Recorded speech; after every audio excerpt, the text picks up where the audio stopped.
Hi everyone. I'm going to continue our discussion about the consumer behavior. So let's talk about budget line. This budget line shows the infinite points of combinations in the consumption of two goods. So in our case, we have two good X and good Y, in which these two goods or combinations of two goods, they have the same budget that you could buy at constant or fixed prices. So, ang budget line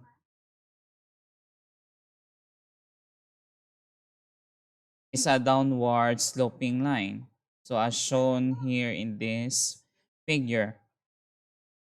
So, we have different combinations actually. So, itong mga different combinations, dapat they have the same budget. Okay? Let's say for example, kung per month, meron akong budget na 10,000.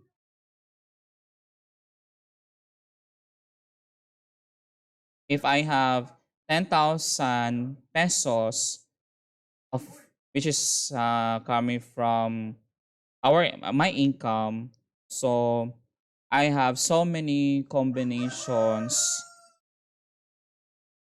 So I have so many combinations. Let's say if I have combination 1, sa combination 1, ganito karami ang gusto ko ka, kay Y. At ganito lang kakonti yung sa good X. So let's say 6 dito 1. Okay? So out of my 10,000, ubusin ko yung 10,000 na yan kapag bumili ako ng 6 units of Y and 1 unit of X. So hindi natin alam kung sino itong Y at saka yung X natin. What particular good itong si Y at saka si X. Okay? So kailangan mong ubusin yung 10,000 mo. Or pwede ka dito, gusto mo, kung dito, let's say, 5 units of Y, 2 units of X. So you need to exhaust your income, which is 10,000, for you to purchase 5 units of Y and 2 units of X. So on and so forth. Pwede rin na wala kang may purchase sa good Y pero meron sa good X. So, ubusin mo yung pera mo, which is 10,000 sa pagbili ng good X without purchasing good Y. So, that's how you're able to understand the budget line. Now,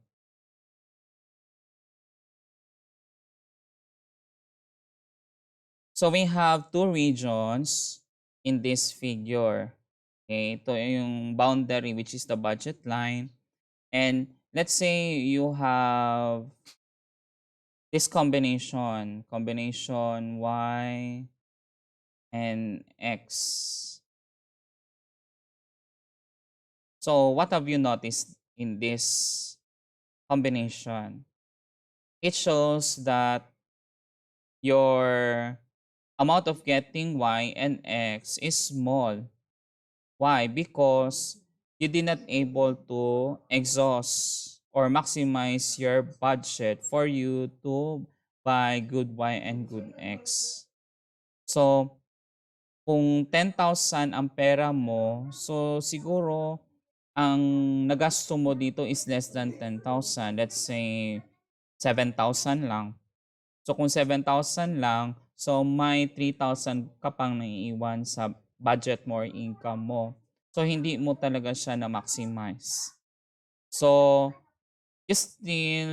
you can still afford to buy good Y and good X at these combinations. Okay? Kasi pasok pa man sa budget mo. Pero kung andito ka na banda, okay, kung dito ka na banda, you cannot able to buy good Y and good X here because your budget is limited only to 10,000. So if you want to achieve, let's say for example, dito na combination, therefore, you need to increase your budget or income so that you can afford. Pero limitation mo man as the consumer is hanggang tito lang ang iyong income mo, so you cannot afford these combinations. So these are the unaffordable combinations. Okay. How do we able to construct this budget line? So you need 2 points, y-intercept and x-intercept. Sa y-intercept, okay, pag given ang income mo and your price of y, you can get this amount of good y. Okay? So yun yung first ordered pair. Ibig sabihin dito sa portion na ito, you will get the amount of y without getting good x given your income and the price of good y. Dito naman, you need to buy good x without considering good y given your income and also the price of good x. So if you have two ordered pairs or two combinations, you can connect the two, then you can illustrate or construct a budget line. Okay? As a consumer, we constrained with prices and income for us to purchase goods and services. Of course, 'di ba?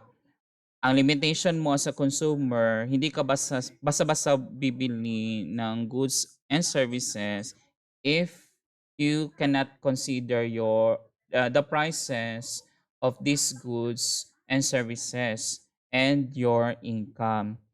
So since ang price natin is given in the market, so ang gagawin mo na lang dyan is to how many amount of getting goods and services. Kasi fixed na yan siya. Hindi mo na siya pwede o hindi mo kontrolado yung presyo sa market. Okay? So yun yung isa sa limitation mo. Ang isa sa limitation mo kapag bibili ka ng mga goods and services is your income. So since your income is fixed, so for example, if you are a fixed income earner, okay, so your quincena or your per month salary or wage is constant or remains the same. So, therefore, kung hanggang dyan lang yung income mo, therefore, hanggang dyan lang talaga yung goods and services na pwede mong i-purchase. Okay? And also, kung minimum wage earner ka, so most likely, kung per day yan siya, so, therefore, your limitation as a consumer, since yan lang ang natatanggap mo, na-receive mo, so ang gagawin mo na lang dyan is how you able to buy goods and services given your income. Okay? Ang income dito, we're talking about salaries and wages because we are in the consumer. We're not dealing with the profit or the revenue from the government or the producers. Okay? So, iba dito kasi we're talking about consumer, not the producers or the government side. Okay, take note about the two factors, the prices and income. Yun yung mga limitations natin as the consumer.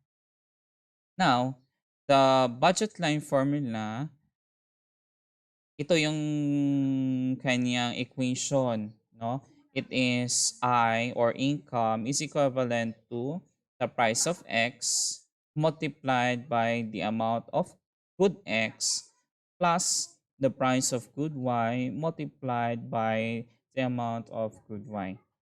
So you noticed here that your income must be equivalent to your expenses. So kapag bibili ka ng X and Y, given the prices of the two, so make sure that itong ginasto mo should be equivalent to your income. Yan yung property na meron tayo sa budget line. Kasi ina-exhaust mo yung income mo kapag bibili ka ng mga goods and services, or let's say good X and good Y. Example, suppose that you want to know the amount of getting two goods, spaghetti, which is good X, and macaroni, which is good Y. Let's say that the price of spaghetti is worth 50 pesos per serving, while the price of macaroni or piece of Y is worth 60 pesos per serving. Let's say your budget or income is only 300 pesos per week. How can you show graphically the budget line? So, balikan natin itong budget line. As I've said to you a while ago, you need two combinations of goods here at the intercept for you to construct what we call budget line. How do you able to get this amount of good Y? For you to get this, since you have a given income and the price of Y, so makuha mo na yung result ng ating good Y without considering good X or zero ang ating good X dito banda. Also, in this case, para makuha natin itong amount of good X, so you need to what? Substitute, no? Substitute this I to make a value. So may given naman tayo na I and also the price of X. Okay?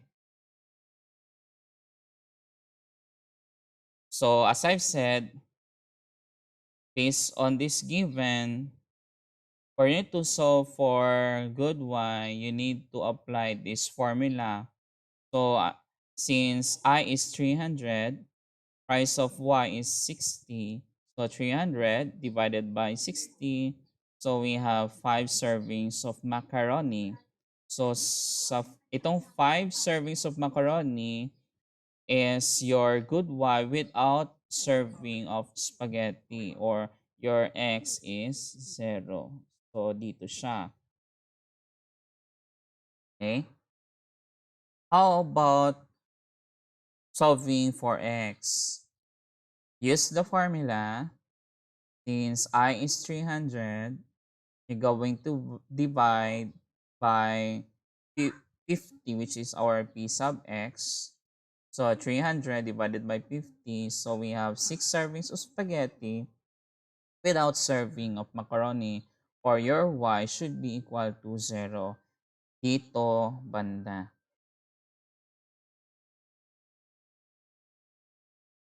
So if you connect the 2 points, then connect them, connect the two, then you have the budget line. So that's how you're able to graph the budget line. To check if those amounts, like let's say for example, itong 5 for good Y, 6 for good X are both correct, ang gagawin mo lang is you going to use this budget line formula or equation. Okay? So, since given naman ang tatlo, tapos nakasolve ka na sa Y at saka sa X, so therefore, i-substitute mo na lang. So, like this. So, kung Y is equals to 5 but your X is 0, so this is how you're going to solve. So make sure that your income is equivalent to expenditure. So lahat na ginasto mo, so sa case dito, yung 5 servings of macaroni mo, yun yung equivalent or worth ng ginasto mo, it should be equal to your income, which is 3. The same case here, you're going to check if x is equals to 6 and y is equals to 0. So dapat your income is equivalent to the expenditure. Okay?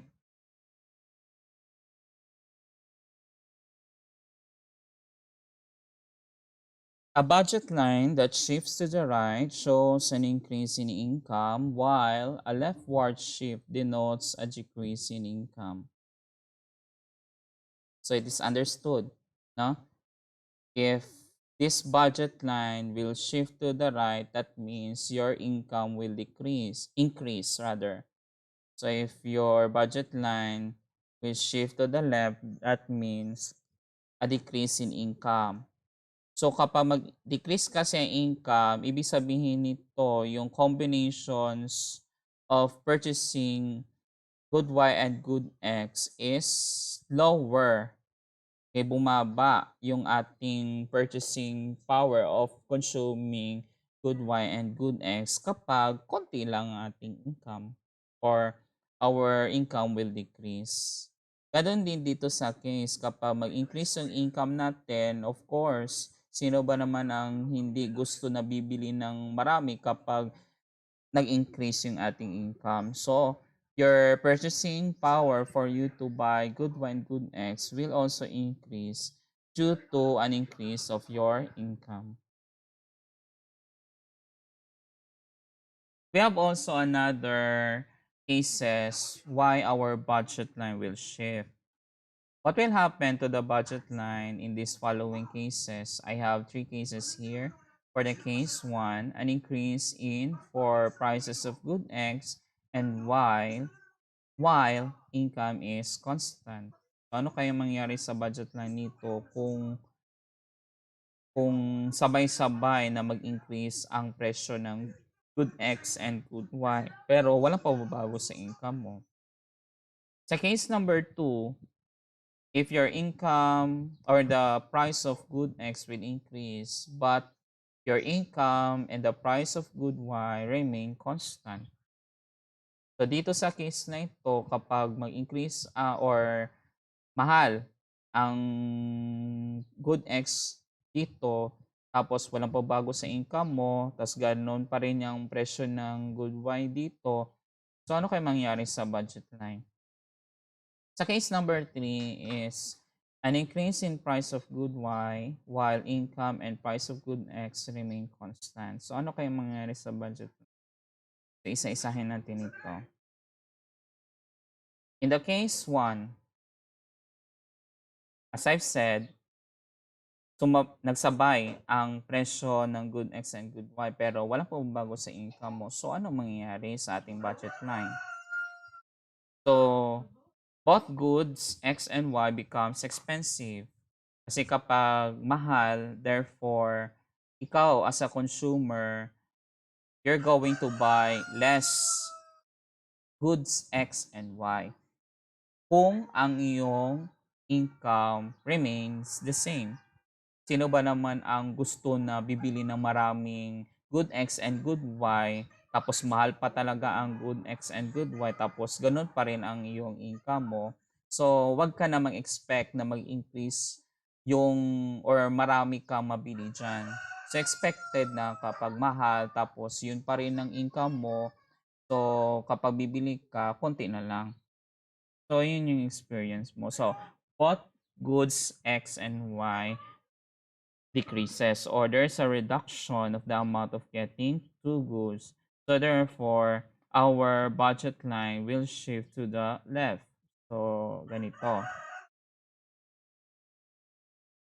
To illustrate, para mag-decrease yung ating Y, so from here, nung wala pang changes sa price at saka sa income natin. So, status quo muna yung ating budget line. Pero nung nagmahal na ang ating Y, okay, nag-change na ang price ng Y at saka yung X natin. So, expected na kapag mahal itong good Y, for example, at walang pagbabago sa income mo, palagay natin that our good Y will reduce in terms of the amount or number of units. Dito din, bumaba din, 'di ba? Bumaba ang ating unit of X because ganun din, mahal din ang good X, tsaka walang pagbabago sa income. That's the case that's the case So that's the case number 1. For the case number 2 is that nag-increase lang ang price ng good X mo pero walang pagbabago sa income mo tapos ang presyo ng good Y ganun din. Therefore, ang good X natin becomes expensive. Since ang income natin at saka yung presyo ng good Y remain the same, so you're expecting na may reduction sa amount of getting good X. Pero ang good Y mo remains the same. Kung remains the same yung ating good Y, dahil walang pababago sa income mo, wala din pababago sa presyo ng good Y, therefore, ang pag-purchase mo sa good Y remains the same. And since the price of good X nag-increase, tapos yung income mo remains the same, so you're expecting na your good X will reduce because good X is already expensive.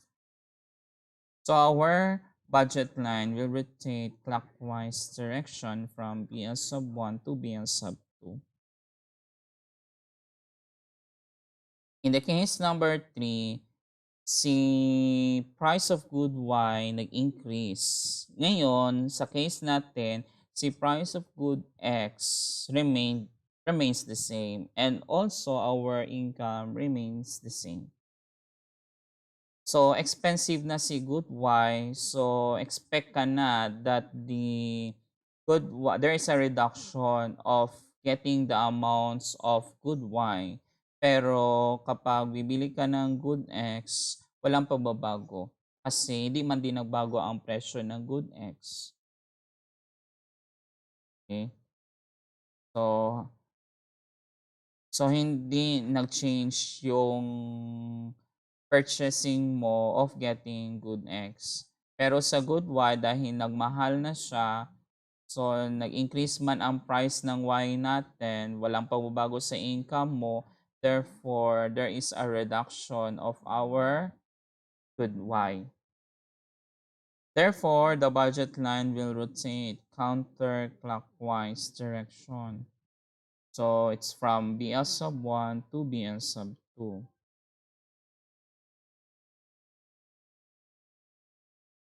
Now, sa ating budget line, we describe the limitations, our income, and the prices of goods or services. At saka, we describe also the preferences using our indifference curve. We need to put this together and then add the assumptions for us to know if the consumers will maximize their utility. Okay? So, i-consider ng consumer ang kanyang limitation at saka yung preferences para ma-identify ng consumer yung kanyang sinasabi na maximum utility or the maximum level of satisfaction. Kapag nagawa niyo yun, therefore, how many good X and how many good Y na dapat na i-consider ng consumer para yung level of satisfaction niya will be at the maximum. So, kailangan niyang malaman ito. Eh, gano'n man din tayo, 'di ba? Kung ang limitation natin are income and the prices of different goods and services, tapos of course, isipin natin or we must not sacrifice our preferences of getting different goods. So tayo din nag-iisip kung ano ba yung mga choices or mga options kung paano ba natin kung how many amounts or number of units that you're going to buy or to purchase goods or services. So, andun ka na sa condition na tinatawag na utility maximization. Another thing, the consumers or these consumers will choose a point on the indifference curve based sa kanyang satisfaction and on the budget line they can afford that give them the maximum utility or what we call consumer's equilibrium. Kung graph siya, dapat itong condition ng utility maximization will occur if the point where the indifference curve is tangent to the budget line. So this is how it works. Okay? Ang utility maximization is at the point of of tangency between the budget line and this indifference curve. Yan. So yung the place na sinasabi dito or yung tangency, yun yung sinasabi na utility maximization. Para ano, anong purpose nito? As I've said, para ma-identify ng consumer natin how many amounts of good Y and good X. Hindi siya as simple as arithmetic para makuha ninyo ang Y at saka X. Hindi ka pwede mag-isip na dapat ang good Y natin is 100, ang good X natin is 15 lang, tapos ang income mo is 1,000, ang price ng X is 50, ang price ng good Y is 60 para ma-achieve mo yung utility maximization. What if yung combination na ginawa mo sa Y at saka X hindi pala pwede, nag-trial and error ka lang. So, talagang it takes time for you to do it. So, hindi siya gano'n, hindi siya arithmetic in a way. So, gagamitan yan siya ng calculus and some rules in algebra for you to compute the good Y and the amount of good Y and the amount of X. Okay?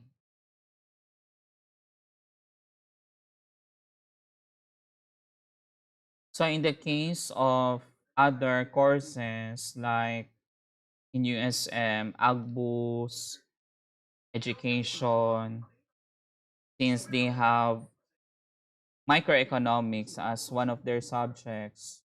So ang concept for to derive to get the amounts of Y and X, we cannot able to compute or solve. So sa inyo naka-design uh, to know the concepts or theories because of the limitation that you have no background about calculus based sa inyong curriculum. Sa ag-econ, sa amin is that sa first year pa lang, inintroduce na ang calculus. Kaya pagdating that they reach at second year level, so so we introduce microeconomics because one of the prerequisites niya is itong calculus. So kapag may background siya noon, itong calculus, therefore, masolve niya ito. The y asterisk and the x asterisk. So, sa ag-econ, for those ag-econ students, I have a separate video presentation for you to get the amount of good Y and the good X. But for the other courses, Hanggang dito yung concept natin about utility maximization.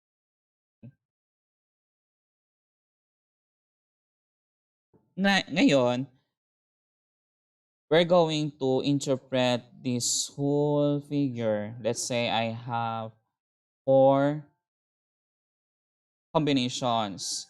Combinations A, B, C, and D. We notice that we have a single budget line and we have different levels of satisfaction. So at point A, let's say for example, you describe that at point A, there's a less amount of Y and good X. So in this case, kapag konti lang ang kanyang na-purchase, therefore hindi niya na-maximize yung kanyang budget or hindi niya na-utilize or na-exhaust yung kanyang income para bumili siya ng good Y and good X. So may sobra pa sa pera niya or sa income niya. So therefore, hindi talaga niya na-achieve itong budget line natin. And that consumer experience a lower level of satisfaction, of course, kasi konti lang man ang kanyang na-purchase for good Y and good X. So, although uh, the consumer can afford good Y and good X at this portion, but he or she did not attain the maximum utility. For our good B, it shows here that there's more amount for good Y and less amount for good X. Pasok naman siya sa budget, naubos man yung income niya para makabili siya ng more Y, less X. But the problem here is that the consumer experience a lower level of satisfaction because of the uh, hindi siya proportionate yung pagbili niya sa good Y and good X. So, may ganun talagang instances tayo mga consumers na kung saan na we want balance or we know how to balance amounts of goods or services. So, in this case, less X good Y, therefore low level of satisfaction. So, hindi yan siya yung utility maximization. In the case of combination C, you notice that although more Y, more X, but the question here is that is the consumer affords to buy these combinations of Y and X, which is not because yung kanyang budget is limited lang. So hindi niya makaya to buy this much of good X and Y. So although highest level of satisfaction man ang kanyang na-achieve, maganda sana kaso lang yung kanyang budget is only limited. So therefore, hindi siya at the maximum utility. Therefore, at point D, na-achieve niya yung utility maximization. So kapag nag-tangent ang indifference curve at saka budget line, ito yung amount of getting Y and X or the choices of the consumers for him to realize that his level of satisfaction is at maximum. At point D, the MRS or the slope of the indifference curve should be equal to the relative price of two goods or the slope of the budget line. So, sa ating case dito, diba, at point D, dapat ang slope ng indifference curve is equal to the slope of the budget line.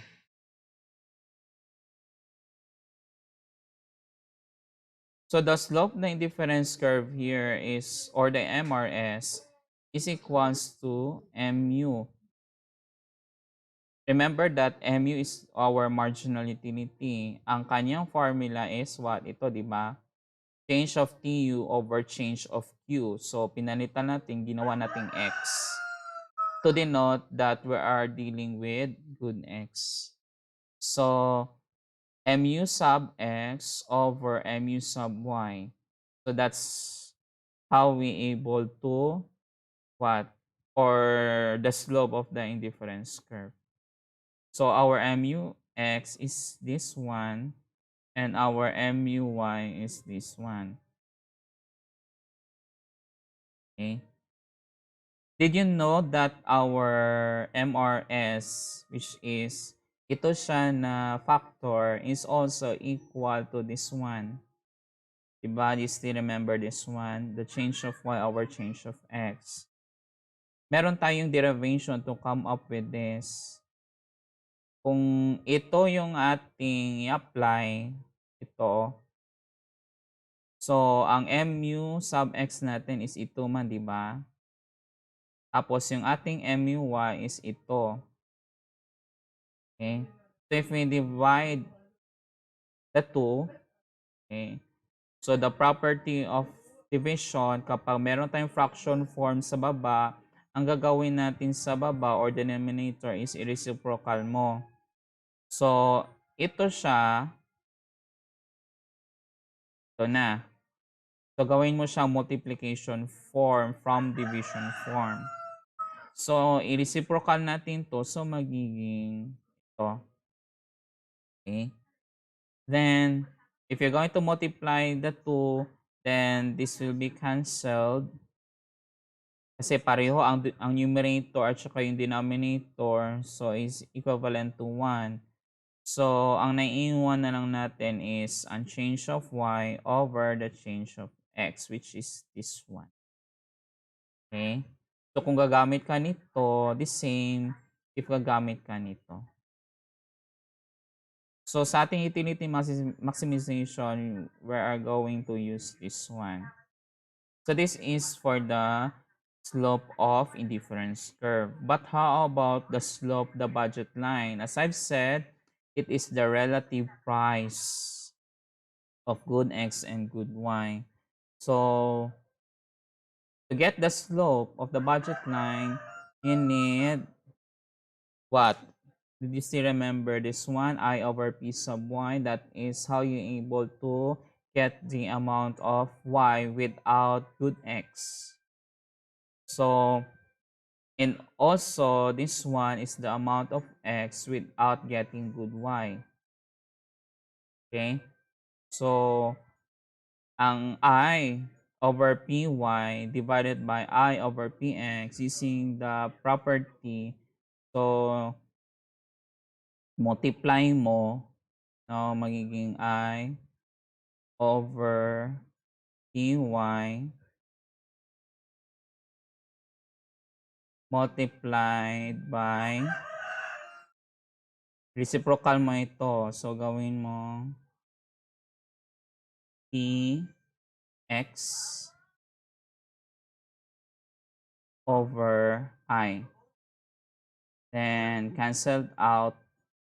So, Px over Py. Yan ang gagamitin natin. Therefore, the utility maximization rule is, as I've said, the slope of the indifference curve is equal to the slope of the budget line. Then, we're going to do the simultaneous operation. Then, we come up with this result. Okay. If this factor is greater than this one, therefore you need to buy more for good X. If this factor is less than this one, you need to buy more good Y.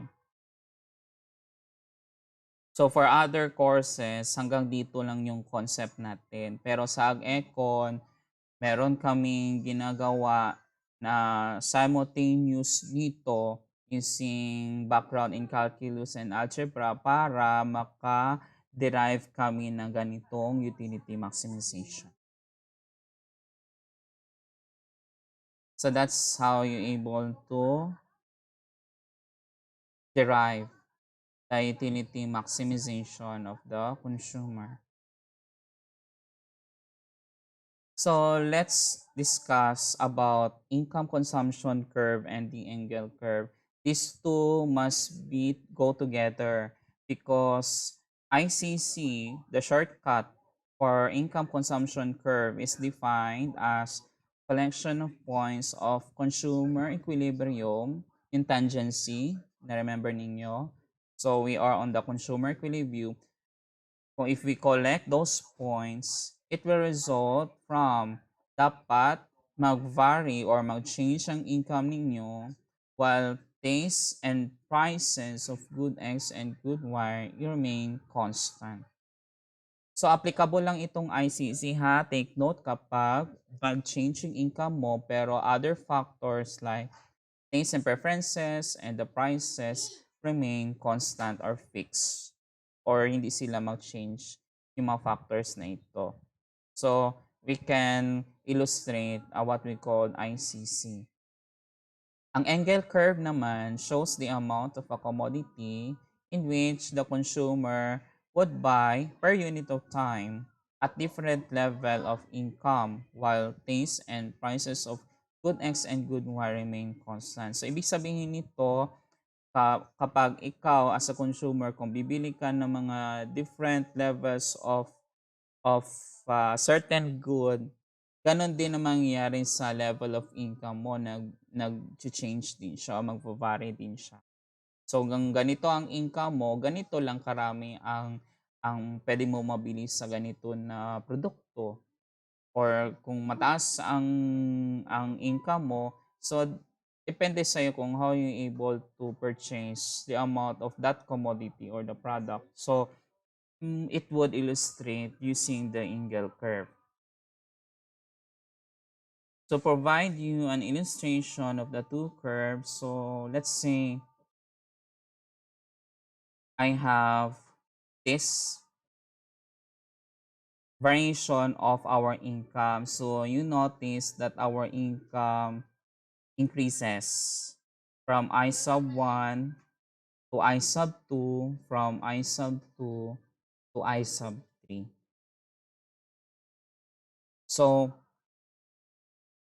and we need to assume also that the prices of good Y and good X are fixed para ma-identify natin yung ICC. So kapag nag-increase ang ating income, of course, our budget line nag-shift to the right. Okay? Kapag mag-shift or nag-increase yung ating income, of course, ang ating taste and preferences of getting goods nag-increase din. So therefore, we have U sub 1, U sub 2, U sub 3. Diba? Habang nag-increase ang income mo, nag-increase ang level of satisfaction mo.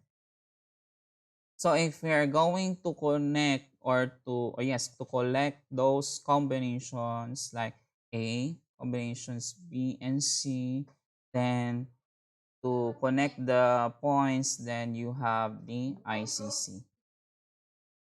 So habang nag-increase ang income mo, nag-increase din ang iyong good Y from 6 to 10, from 10 to 14, while ang good X mo from 3 to 5, then from 5 to 7. Okay? So this is only applicable ha if mag-change ang income mo while other factors remain constant. That's the ICC. How about the Engle curve?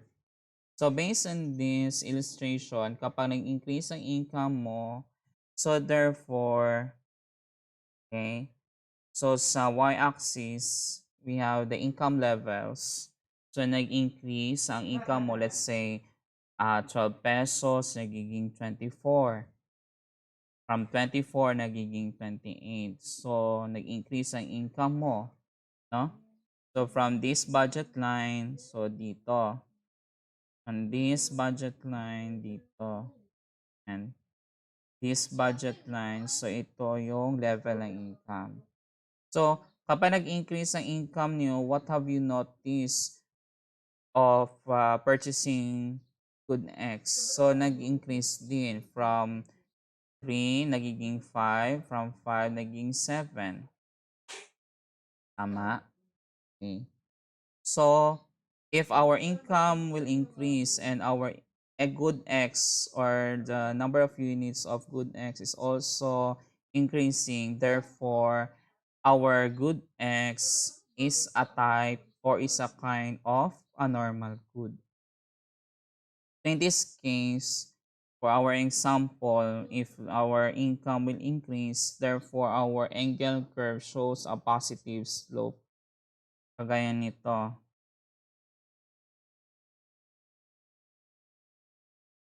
So ito yung illustration natin kanina.